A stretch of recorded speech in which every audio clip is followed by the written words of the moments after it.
Pulau Jawa. Jawa merupakan nama suku sekaligus pulau terbesar kelima di Indonesia. Pulau Jawa memiliki sejarah panjang peradaban manusia. Hal ini terbukti dari ditemukannya berbagai fosil dan artefak dari masa purba seperti di Sangiran, Solo, dan Mojokerto. Di Pulau Jawa terdapat banyak kearifan lokal yang secara khusus memuat nilai filosofis tertentu. Kearifan lokal berarti nilai-nilai kebajikan yang berkembang dan dihidupi oleh anggota masyarakat tertentu di Nusantara. Salah satu nilai kebajikan itu ialah Ngilowo Gitokmu Dewi, yang artinya melihat diri sendiri lewat kaca. Gito artinya tengkuk, leher bagian belakang yang tidak bisa dilihat oleh yang bersangkutan. Karena Gito tidak bisa disaksikan sendiri, maka sering orang mengatakan orang bisa nyawang Gito Dewi, tidak bisa melihat tengkuknya sendiri. Dari sini diambil makna bahwa orang, termasuk kita, tidak bisa melihat kekurangan dan kesalahannya sendiri. Itu sesuatu yang manusiawi. Pitutur ini lebih dialamatkan kepada mereka yang merasa tidak mempunyai kesalahan, bahkan sering membantah meskipun sudah disampaikan bukti-bukti yang cukup. Orang begini sulit menilai diri dan tidak mau melakukan evaluasi. Lao Tzu adalah seorang filsuf dan penulis pada masa Tiongkok kuno. Ia terkenal sebagai seorang penulis Tao Te Ching dan penemu ajaran Taoisme. Bahkan ia dianggap sebagai dewa dalam agama Tao dan agama tradisional Tiongkok.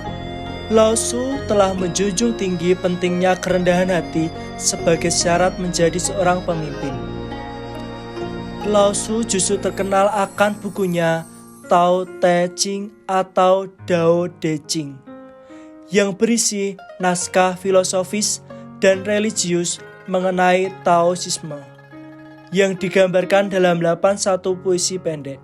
Taoisme dan Daoisme adalah sebuah ajaran hidup yang mengenai kehidupan harmonis. Ajaran tersebut dibagi ke dalam dua kategori, Taoisme filosofis dan religius. Kitab Tao Te Ching hendak menghantar kita pada pemaknaan atas hidup. Hidup ini perlu untuk dihidupi. Untuk menghidupinya, kita harus berada pada Tao atau jalan alami. Tao menghendaki kita untuk tidak berusaha memberikan banyak tafsiran pada realitas kehidupan yang kita alami. Suatu realitas di mana kebebasan itu menjadi pegangan hidup dari setiap individu. Nah, ketika kebebasan itu disalahgunakan, maka kita akan menciptakan malapetaka dan penderitaan atas diri kita sendiri. Dari segi moral, kerendahan hati dan tidak ingat diri sendiri merupakan watak yang utama. Atas cara itu, Taoisme menyindir manusia yang bergumul dengan problem yang dibuatnya sendiri. Masyarakat didera konflik dan pertikaian karena keserakahan merusak alam dengan tindakan-tindakan artifisial dan syarat rekayasa demi pemenuhan egoistis. Karena itu, manusia dianjurkan untuk kembali kepada alam dan belajar menghidupi jalan alami atau Tao. Harmoni alam mengandaikan kemajemukan. Realitas kehidupan manusia selalu diperhadapkan pada suasana kemajemukan. Kemajemukan ini bisa diatasi dengan baik jika kita tidak terlalu banyak menuntut dari orang lain. Apa yang kita alami adalah apa yang ada sekarang, bukan berusaha untuk membentuk hal-hal baru yang akhirnya membawa lagi konflik baru dalam kehidupan bersama. Nah, dalam kehidupan Cina, kepuasan batin dapat terlihat jelas melalui 3 cara: simpati, hemat, dan kerendahan hati.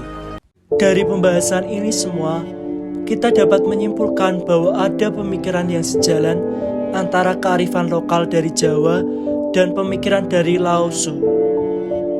Keduanya hendak memperjuangkan kerendahan hati dalam diri manusia.